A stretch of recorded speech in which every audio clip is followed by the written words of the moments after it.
Everything you hold worthwhile is at stake. Nur durch starke Berührung mit der See können wir den für uns nötigen, weltumspannenden Geistgenot von Gewinn.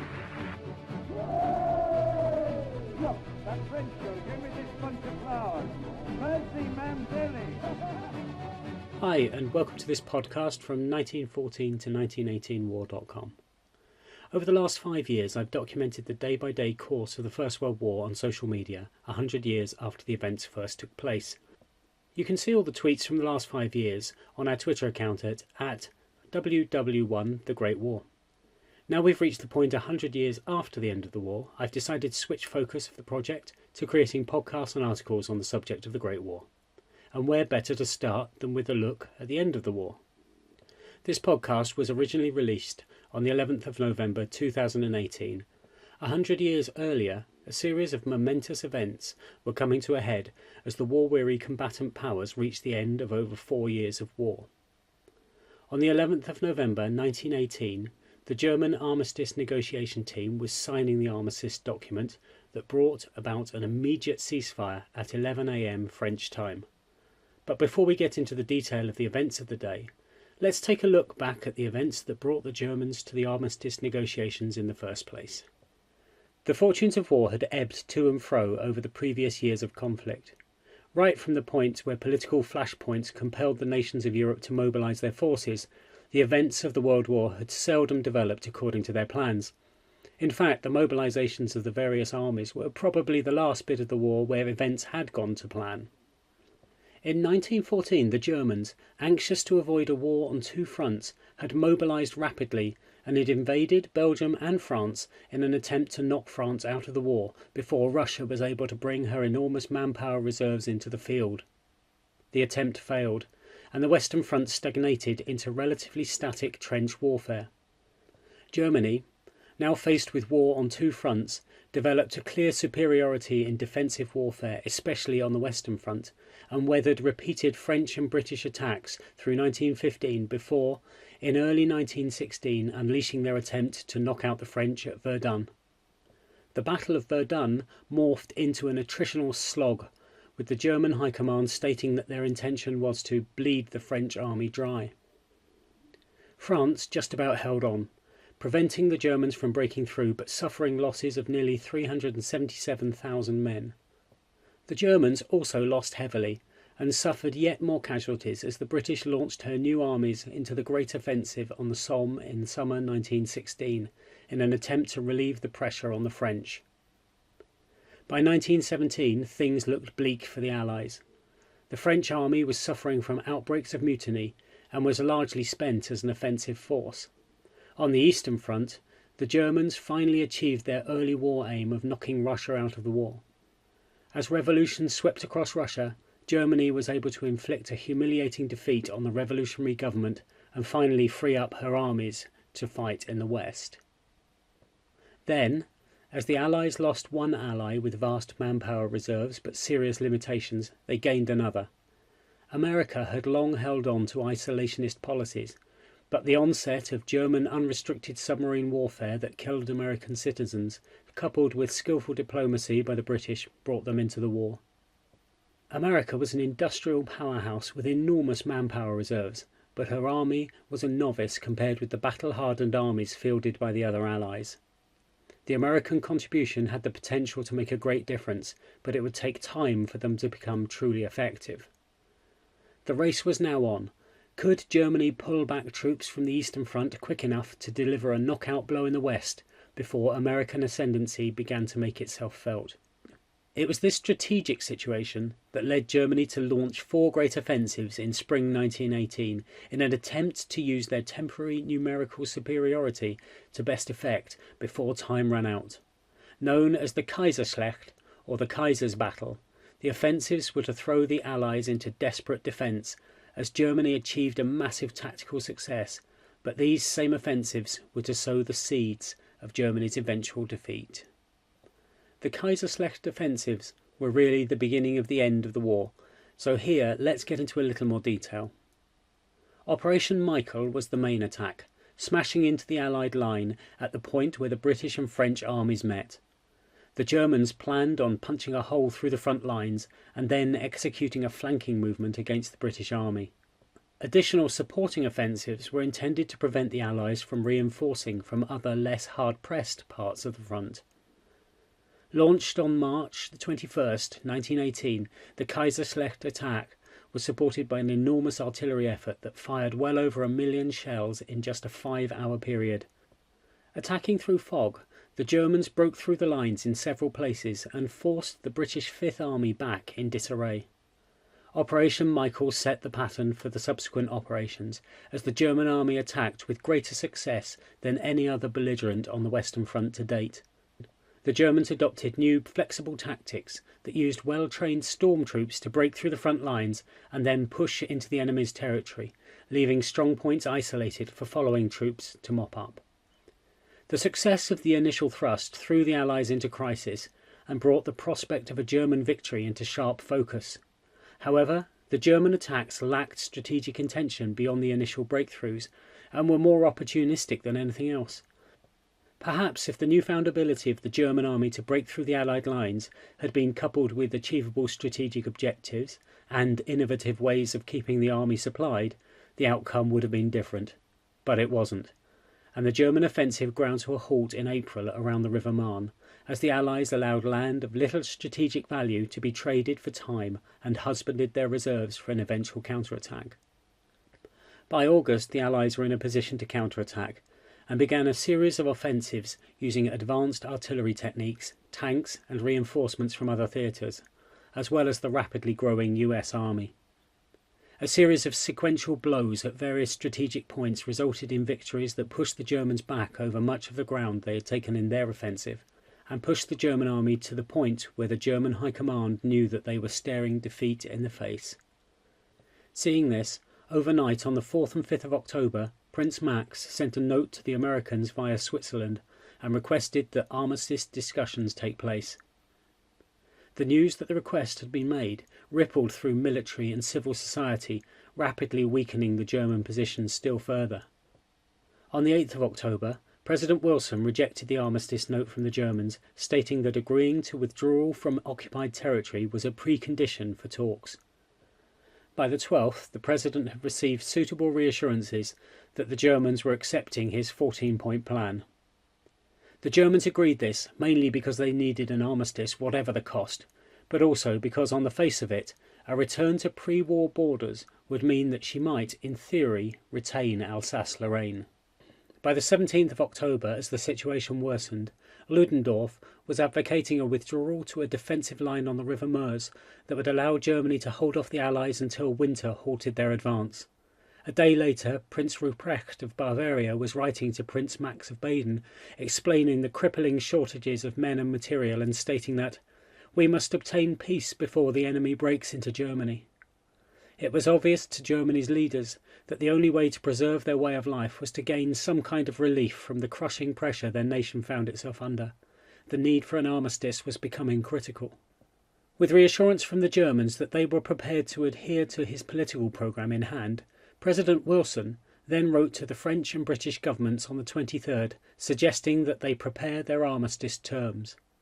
By this time, social unrest was breaking out across Germany as an accelerated call-up for the conscription of those born in 1900 was issued.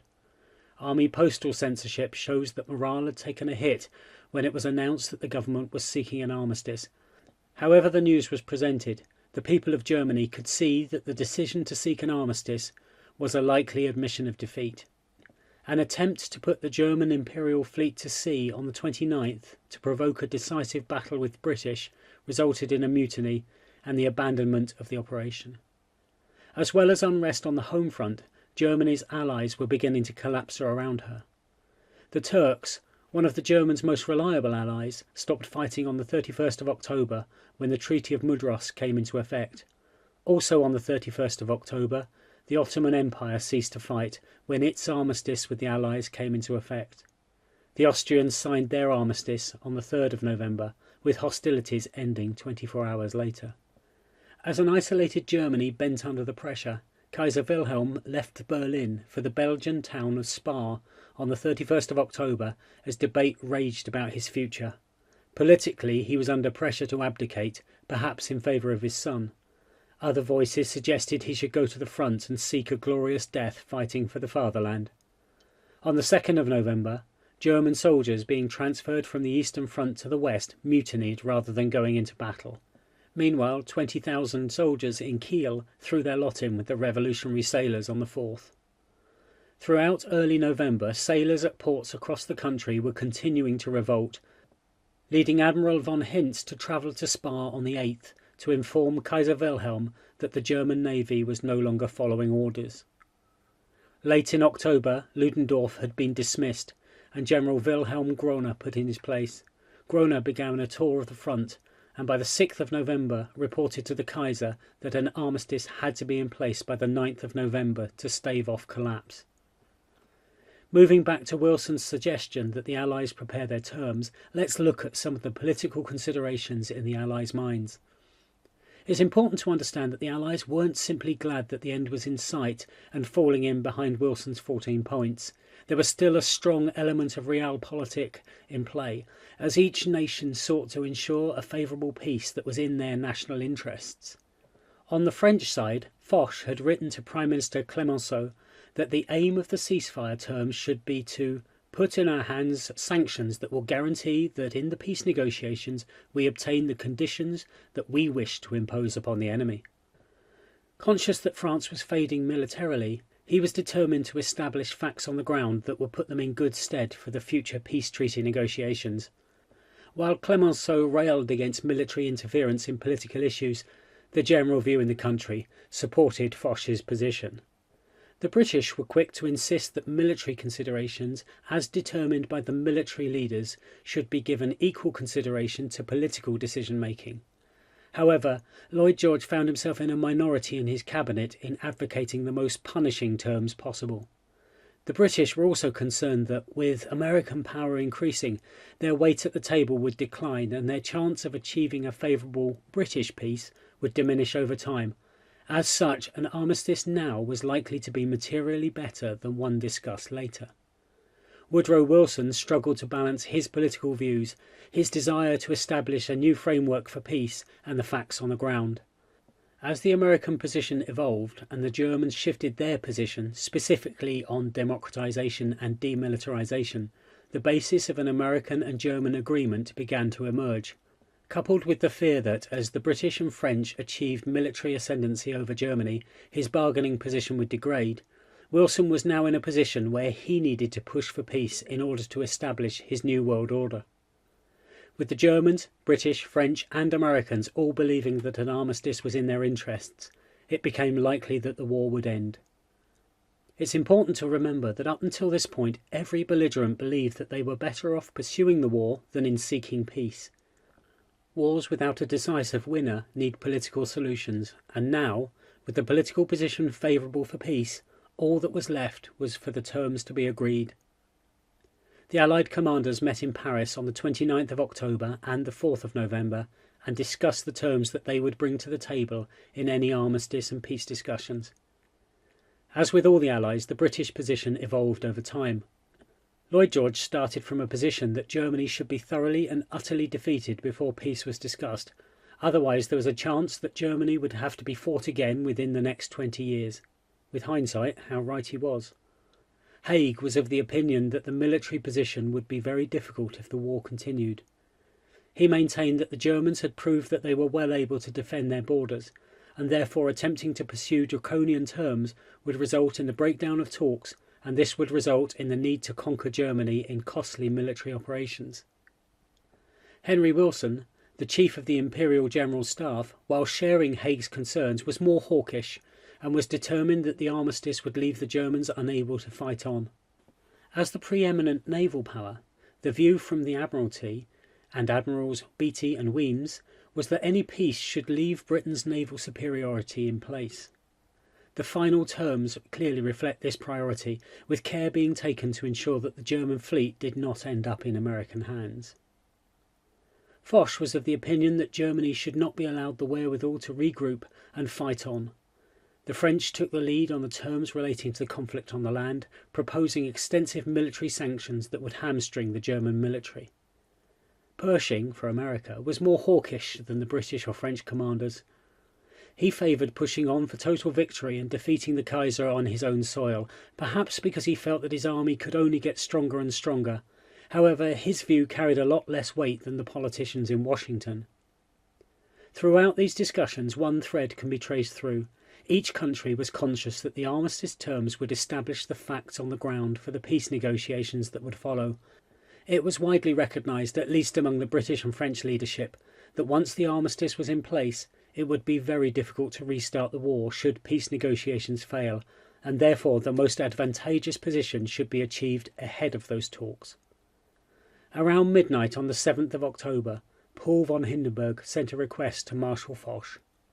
The German government, having been informed through the President of the United States that Marshal Foch had received powers to receive accredited representatives of the German government and communicate to them conditions of an armistice, the following plenipotentiaries have been named by it: Matthias Erzberger, General H.K.A. von Winterfeld, Count Alfred von Obendorf, General von Groehnel, and Naval Captain von Sallow.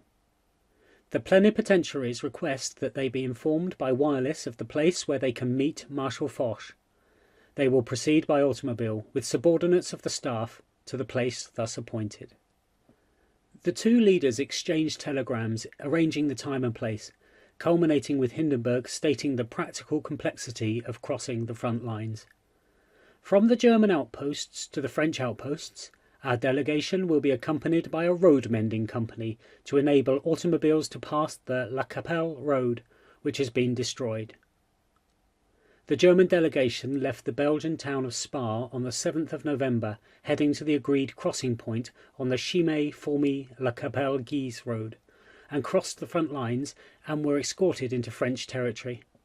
Travelling in 5 cars, the delegation was escorted, after a long drive through devastated territory, to a waiting train in which they travelled through the night, waking the next morning in the Forêt de Compiègne.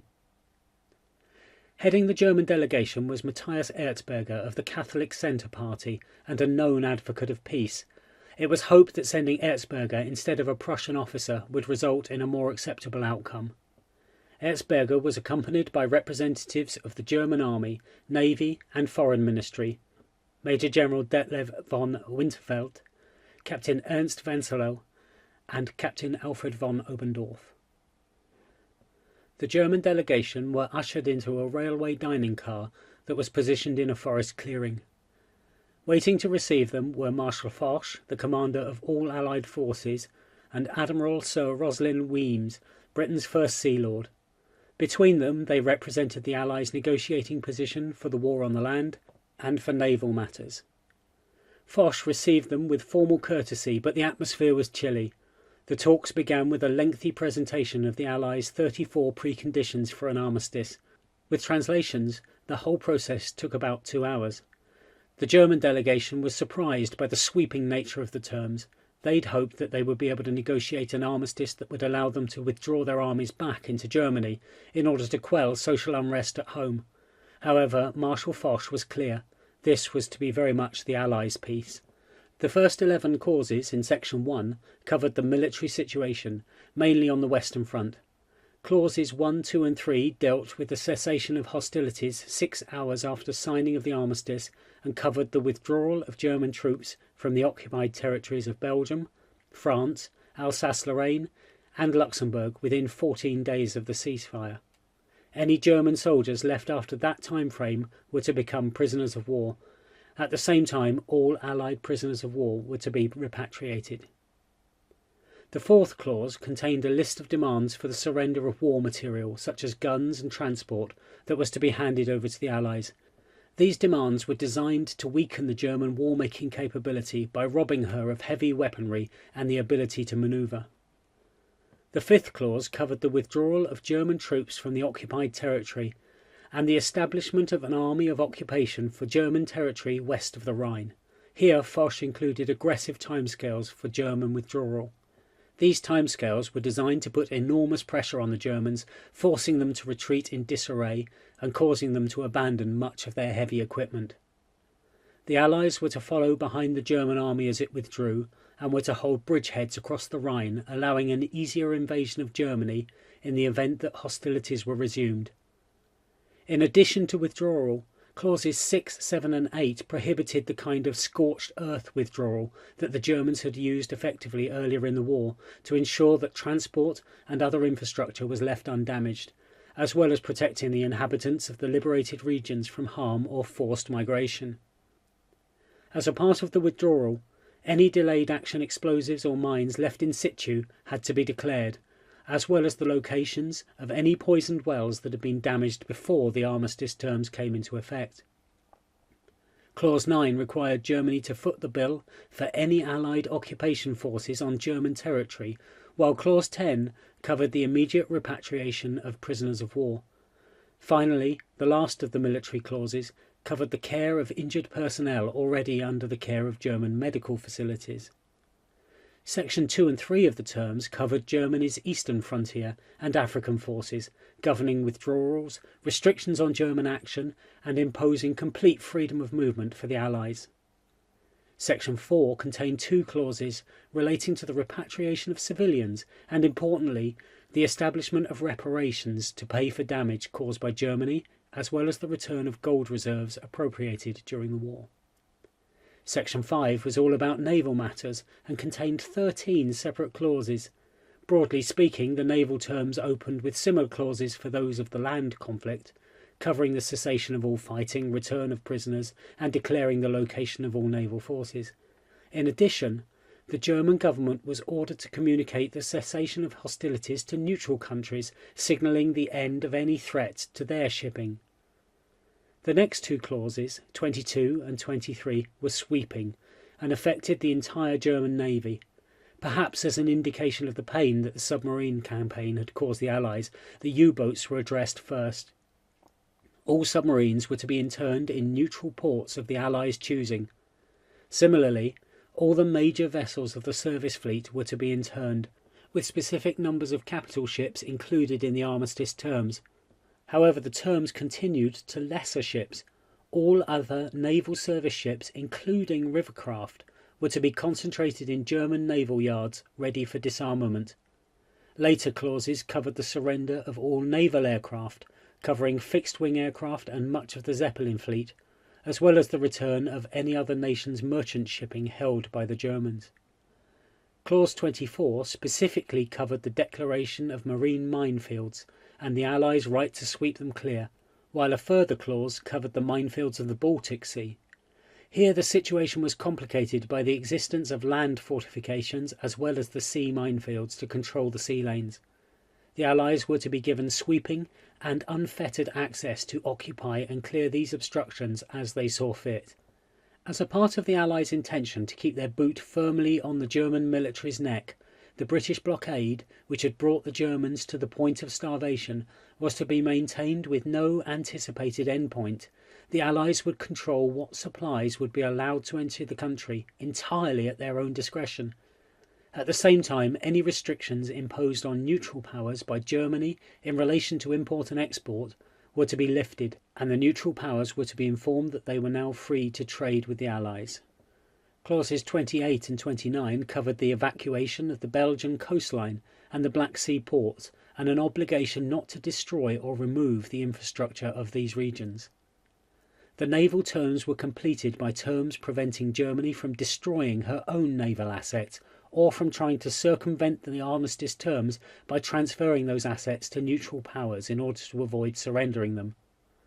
Section 6 related to the armistice itself, covering how it was to be governed and setting its duration at 30 days with the potential to extend it.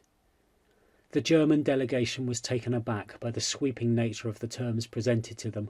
They'd hoped they'd be able to negotiate an armistice that would leave their armed forces more or less intact, so that they could withdraw them and deal with the social unrest and the threat of Bolshevik revolution at home. However, these terms made it clear that the Allies had no intention of leaving the German military in a functional state, and by implication, little interest in the state of the German home front. Marshal Foch was clear. This was to be the Allies' peace. As well as the military clauses, there was a final sting in the tail, a deadline set in Section 7. The Germans had just 72 hours to make up their minds and sign the armistice. A request by the Germans for a further day on the grounds that various arms of government and parliament needed to ratify any armistice was dismissed out of hand. Once shared, the terms of the armistice were carried across the front lines to the German government and to Chancellor Ebert. By November the 10th, incidentally the same day that Kaiser Wilhelm departed Spa for exile in Holland, Chancellor Ebert had agreed to the terms and radioed, "The German government accepts the conditions of the armistice communicated to it on the 8th of November." However, negotiations were not over. Hindenburg intervened, expressing concerns about part of the settlement. He was specifically concerned that the Allies' demands concerning lorries and railway carriages would make it difficult to keep the economy running. As well as concerns about the economy, the need to deal with the threat of a Bolshevik revolution was highlighted. Could Germany retain more weaponry, particularly machine guns, to allow the army to intervene on the home front? As well as these practical matters, the number of aircraft that were to be surrendered was flagged up as impractical. Losses had been such that Germany didn't have the number demanded. Finally, it was requested that the German army should be allowed to march on a more direct route into Germany via Holland in order to save time. Hindenburg instructed Erzberger to push as hard as he could for these concessions, but if push came to shove, they were to just sign the armistice. Germany simply couldn't risk the war continuing.